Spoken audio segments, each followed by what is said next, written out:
It has now been a year since Ethan Chapin, Madison Mogan, Zena Kernodle, and Kaylee Gonzalez lost their lives to a senseless murderer on the University of Idaho campus. The man charged with this crime, Bryan Kohberger, now sitting in jail, awaiting trial. All this weekend, we're going to take a look back at the conversations, investigation, and interviews that we've conducted the last 365 days on this case as we continue to await justice for those 4 college students. 4 killed for what?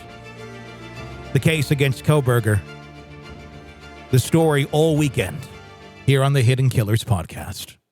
In 2015 and 2016, the neonatal unit of the Countess of Chester Hospital in England experienced a shocking surge in infant mortality rates. As authorities worked to uncover the cause of the tragedy, Nurse Lucy Letby came under suspicion. Arrested 3 times over a period of 2 years, Letby now stands trial, accused of 8 murders and 10 attempted murders of babies under her care. With allegations ranging from injecting air into babies' veins to using insulin to end their lives, the case has captivated the nation and sparked a fierce debate over medical malpractice and the duty of care owed to vulnerable patients. Hear the full story on our new podcast, Nurse of Death, available wherever you get podcasts. Search and press subscribe so you don't miss any of the chilling details in this shocking story. Search Nurse of Death right now and press subscribe where you get podcasts. This is the Hidden Killers Podcast. The Hidden Killers Podcast with Tony Brueski. We're talking with Clark Walton. He's the principal at Forensic Cybersecurity Expert Reliance Forensics. And we're talking about the digital forensic evidence that has been continuing to pour in the case of Bryan Kohberger and the accusations against him. Just the other week, a trove of more than 100 companies getting warrants for information regarding the footprint that he may have left with them in some way, shape, or form, or some of the victims as well. But Clark, what do you think we're going to find in that batch of information once it is revealed? Well, I tell you what I tell all of our clients when they come and say, can you do X, Y, or Z? The answer is it depends. I don't know. It's going to be really interesting. Our devices, shifting from the other case 8 years forward now, our devices are constantly talking to the world when we're walking around. And when I say to the world, it may be to our mobile service provider. It may be to, think about all the apps just Google owns that people may have installed on their devices, Google and Gmail and YouTube TV and the list goes on. So, just one provider like that may have a substantial amount of information that, again, even if I pull a phone and extract it and I don't get data from a certain time period that I'm looking for, maybe I learned enough to know which providers I need to go talk to get some additional information and send a warrant out or something like that. And then, in that particular case, I've seen some of the documentation that the allegations that the individual Kohberger turned off his phone during certain periods of time and so forth. That's going to be an interesting thing to look at as well. If you piece together somebody's activity over a term of months or even a year, and you see that it would be very atypical for someone to have turned off their phone for a couple hours. I mean, I have to sort of remember myself to turn off my phone every once in a while. Sure. It's you kind of forget, you're like, wait a minute, this phone's been on for like 3 weeks straight.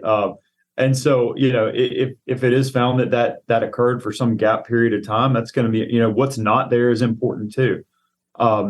So I don't know, but I imagine there's going to be a large data set, for somebody. Let's assume somebody is an active user of their device and has all the social media accounts that people seem to have these days, which media indications are.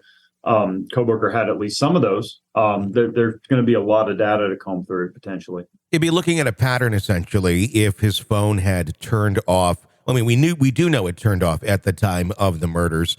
But it would be seeing if, well, does he every day or on a frequent basis turn his phone off at night when he goes to bed, something of that nature. And if that's the only time that it's off or very rarely turned off, that in itself, not even the data, just the act of turning it off and registering as it not having a signal would be a pretty damning piece in itself.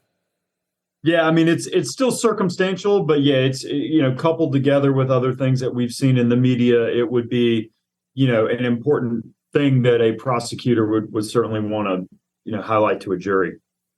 What other things have stood out to you personally in this case that look very interesting in terms of evidence, or areas that we haven't heard about yet, that we haven't heard of what they found, that you are interested in seeing what data exists? So, one thing I'm interested to hear, and I haven't admittedly seen every document that's coming across the wire on the matter, but one thing I'm interested to see come down is going to be, the type of work that I do every day. Some of that might be the cell tower analysis, and we've seen some of that come out in the preliminary court disclosures. But the analysis from, we know Kohberger has or had a cell phone, right? Because we know it was being, there's cell tower information. The forensics from his devices are going to be very interesting. I mean, think about all the other, I'm thinking of several other cases I've seen in the news recently where, it was very quickly determined that someone was a person of interest because of Google searches that those people had done, how to dispose of a body, how to poison someone without them. Sure. Yeah. The Brian Walsh case. Yeah. Yeah. And so we have, I don't know that in this particular case, and there's been so much going on with so many different cases lately. Apologies if I missed something on this one, but I don't know that we've seen the true forensics on his device or devices yet. And to be fair, that takes time. Many public forensic labs run on somewhat of a backlog as it is.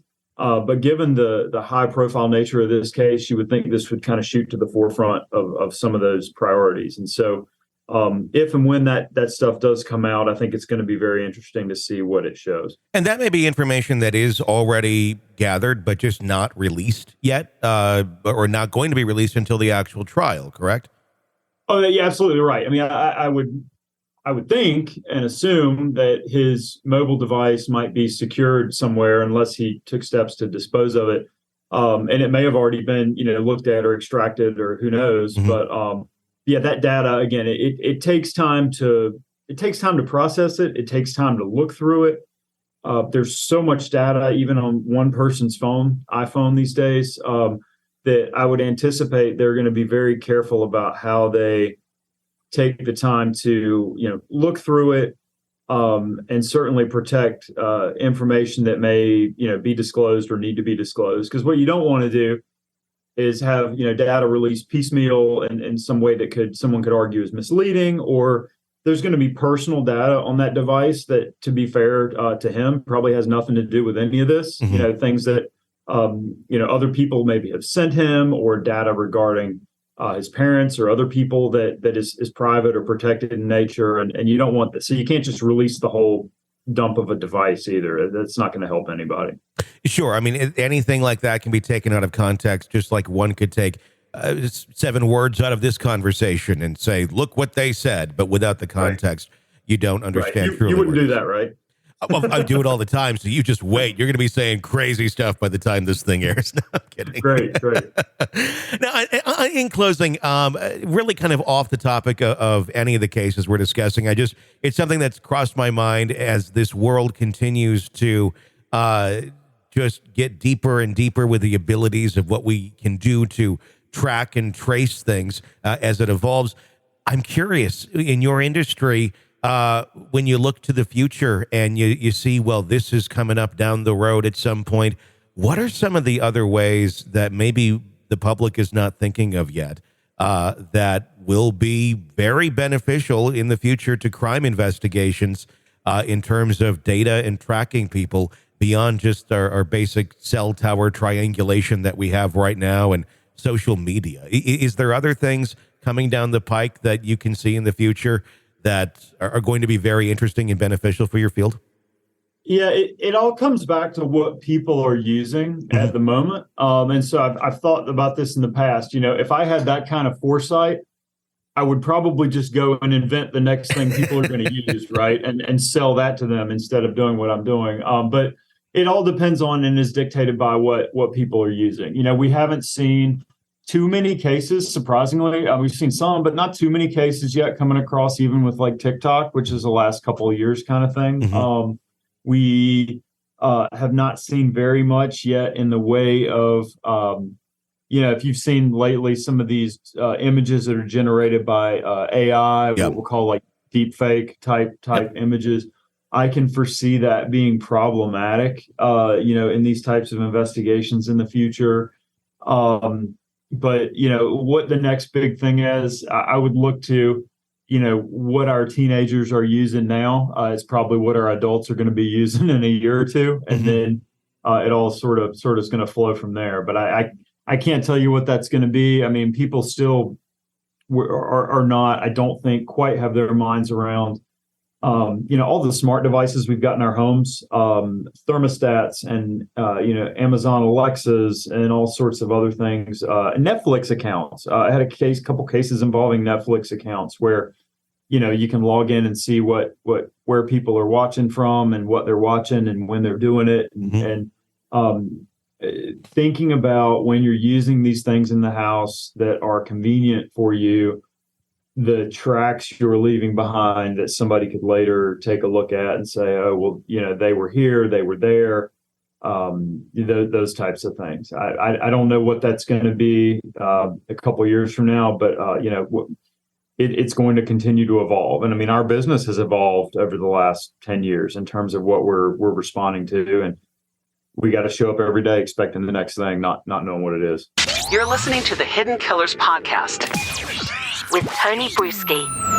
Clark Walton, thank you for joining us. Always a pleasure to have you on and get your expertise in the world of digital forensics.